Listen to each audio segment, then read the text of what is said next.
Alright, this is me doing Pit 65s. This is just trying to get into Torment 4. I'm doing very okay on time. I have like a spare 5 minutes, basically. I'm at the boss now. And yeah, this will be Torment 4, and that's where I'll just pretty much stay for forever now, which is the highest difficulty. We'll do a little talk about what exactly I've changed in my gear, what I still want to change, and yeah, what there is to do at this point. So let me just kill this boss real quick, unlock Torment 4, and then we'll be good to talk. Alright, that is that. We are into Torment 4. I've been rewarded with nothing. The fact that Pit 65 drops blue gear is kind of batshit, but that's okay. Boom. There is my glyph upgraded to legendary status, which is kind of cool. So when I look at my paragon board, of which I'm level 202 now, the mage one is this the mage one? Nope, that's the curse one. Is this the mage one? Nope, that's the golem one. Is this the mage one? Nope, that's the dead razor. Is this the mage one? Yep, that's the mage one. This is the now slightly better. I do have to move it because it's not in a very good position, but yeah, my first legendary glyph upgrade. I just gotta work on the other ones now. Get them all up and at them, you know. All right, so we're Torment 4, Paragon 202. Yeah, I finished all of my tracks, my seasonal track, my battle pass stuff, my seasonal blessings. Everything is maxed everywhere for all that jazz. So we're just working on gear and paragon levels now, which is the part that I enjoyed, the end game grind per se. So our attack power is 13.5, our armor is 1.5, our life is 6.8, and yeah, that's pretty comfy. You decided the Pit at 65 with very chill. If I eat boss abilities, doesn't really kill me. I'm fairly tanky. My life is always fortified to the max, and I have decent barrier, like 50% of the time, because of the Soul Rift Ultimate, which we'll talk about in a second. But first off, we'll talk about gearing. So we'll work backwards. The Ring of Mendeln is the one I'd be using. I use 3 uniques at the moment. 1, 2, and 3. This is the one that gives me a huge chunk of damage from the 6th attack meme. And I also have it at Ancestral 2, which means that 2 of the rolls have greater affixes, the little stars next to the int and damage. And I also have it Masterworked 8 out of 12. Every 4 Masterworks, it ups the rate on one of the specific modifiers, which is the blue numbers, the hit the damage, and then the passive thing. You could rework those, but it's like hemorrhaging golden currency to do so, so I don't really give a shit as long as they hit something applicable. Thankfully, in this ring, it's all applicable. Would I like a better one? Maybe with a higher attack speed roll? Whatever, sure. Am I gonna go crazy? No. But there it is.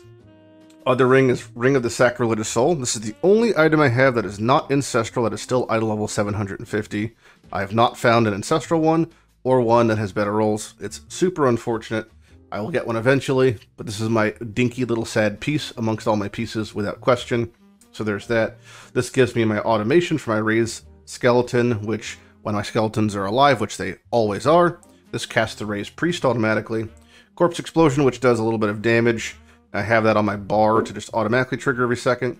And Corpse Tendrils, which is the thing that vacuum sucks everything together. That's great.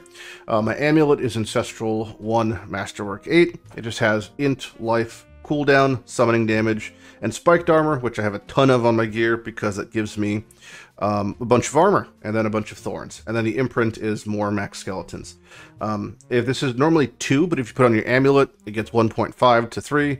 Put on your weapon, it gets 2.0, but I don't really see a need. I can maybe move it over eventually if I can, but yeah. My weapon is Masterwork 12, so it's totally maxed. It's 2. I have not found a better. I have not found an Ancestral 3 two-hand. I'd prefer an Ancestral 3. I'd prefer it was a Scythe because it has better implicits, but I doubt I'll replace this weapon ever, so that's just what I'm using. It's Ancestral greater into int and life, and the Masterworking has hit int twice, which is why it's yellow. And then the Skeletal Mage double attack. I have that on it, plus Skeletal Mage damage. And then each time one of your minions damages something, they get a bunch of attack speed, which scales up all my other stuff. And the only item I have runes in, which is the new thing for the expansion. The runes I have in here are the one that triggers, if I don't take damage for 2 seconds, it gives me 200 juice And every time I spend 100 juice, which overflows, I summon a wolf, and I summon 2 wolves basically every 2 seconds because of that. The boots are Ancestral 1, Int Life, Movement Speed, Corpse Tendril Size, which I did find out, unfortunately, only stacks to 100%, which is fine. It just means I only need it on two pieces versus all the pieces, so I have 2 rolls of that, and that's great. And then the Skeletal Priest Empowering Me means I just get passively healed every couple seconds and give increased damage. That's one of the things that keeps me topped off and fortified constantly. My pants are the other unique I have. Previously I had a setup where I had a curse kind of blasphemed as an aura around me. Now I just have it so my minions apply curses. It's just more consistent and more all over the fucking place. Plus the pants actually have good rolls, life, overpower damage.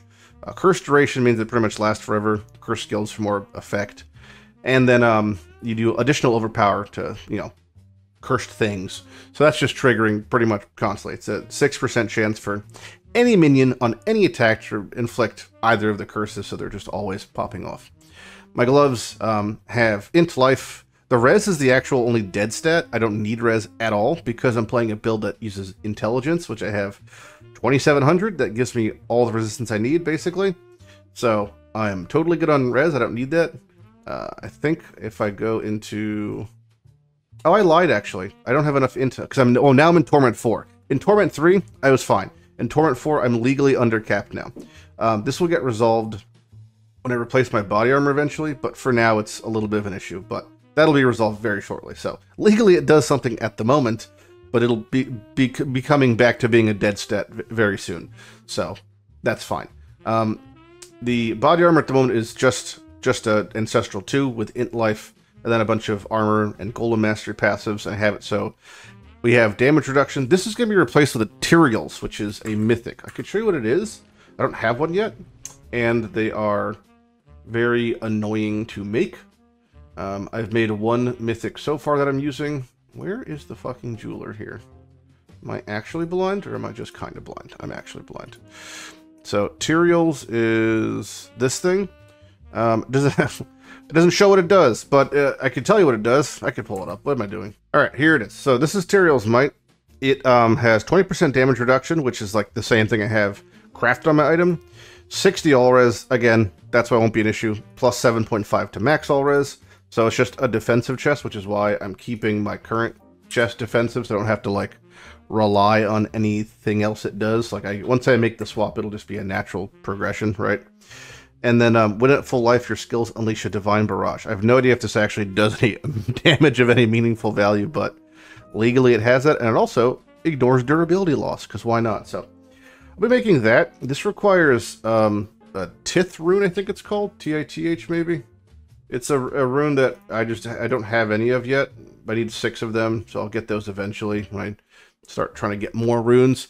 You can buy things in this game for gold. So like I have 89 mil, which I just got just today. Let me show you how much it costs to buy one of those runes. The Diablo trade site is very similar to like the old PoE trade site, like the 1.0, the OG, you know? Okay, so it's a Lith rune you need. They are going for, we'll say 200 mil each, give or take. So you need, 1.2 bill to make materials at the moment. Yeah, well, let's say maybe even just 1 billion. You need 1 billion gold to make materials. You could probably get that in a week, pretty casually, like if I was playing a decent amount. So, just for context, like, yeah, like this guy's trying to buy 5 of them, so he probably has one. He's just trying to fill the gaps of ones he doesn't have. I'll probably do something similar. I've purchased a rune in here before, so it does work. It's just like super jank the system. The runes I purchased and sold, other ones, were to craft my mythic I'm using, which is Harlequin's Crest. This is a super great helmet. Has life, max resource, which is actually a dead stat. Armor's great. CDR, huge amounts of CDR, and then 20% damage reduction and +4 rank to all skills. That applies, as you can imagine, to all skills. Every single thing gets +4 rank. Okay, so if there's any skill, like Soul Rift is a skill, anything, it all gets +4. So that's great. It's like actually huge quality of life to have that +4s across the board. And yeah, it's just a really good item. I like it. It looks like shit, but I like it. So there's that. So yeah, basically I'm going to get a Tyrael's chest. That'll solve my res issues. And then Bingo bongo. All my gearing is just upgrading existing things I have. For my skills, nothing's really changed too much. Instead of Army of the Dead, I'm just using Soul Rift because it's more defensive. This just gives me nothing more than a bunch of barrier. And that's just like an extra layer. It's like Energy Shield, I guess, is the closest equivalent. And it does increase my damage periodically. So, and it makes things vulnerable, but everything's already vulnerable. So it's really just for the defense of just having a huge chunk of barrier. The other skills are like, I don't know, just like not too useful. It seems like I just haven't found ones that do really anything else that make, you know, sense. So, Soul Rift it is. Maybe I'll swap back to Army of the Dead. Honestly, it seems like the difference is negligible. Both of them don't do that much damage, and at least Soul Rift gives me a level of defense, which is something.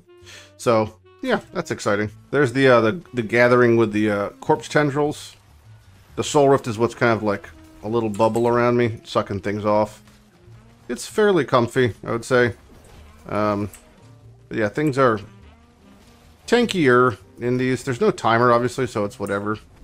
But doing Elite Dungeons in general is kind of weird. I'm not really sure the point. Oh, damn, my wife's here. I gotta go fucking get lunch. I'll be back in a minute. Alright, so sorry about that. I had to go get brunch with my wife. I just got back from pottery. So, as I was saying, the real thing we're focusing on now is progressing our gear in the sense of acquiring this ring I'm missing of a higher ancient value, or any ancient value, and getting a Tyrael's chest, which requires 6 of the runes I don't even have, and then getting my glyphs and my paragon. So paragon to 300, then getting my glyphs to 45, like I did for the mage one, where it makes them, I think it's this one, right? Yeah, this one. The mage one where it has larger, you know, clicky. So this is like, for example, 5103.9, okay? But if I moved that to like a better spot, that one's actually worse. Interesting. That's the same. Yeah, I guess the first area is the best area for this. All right. You kind of like wiggle glyphs around to see which ones kind of get you the most bang for your buck, right? So like that one's 29 there, 8 there, so significantly worse, 17 there, and 17 there. So we could see that that one is at the very least at this radius better there. But I'm also missing the bottom willpower to push it up a notch. 54, 21, 54 golems, 21 summoning.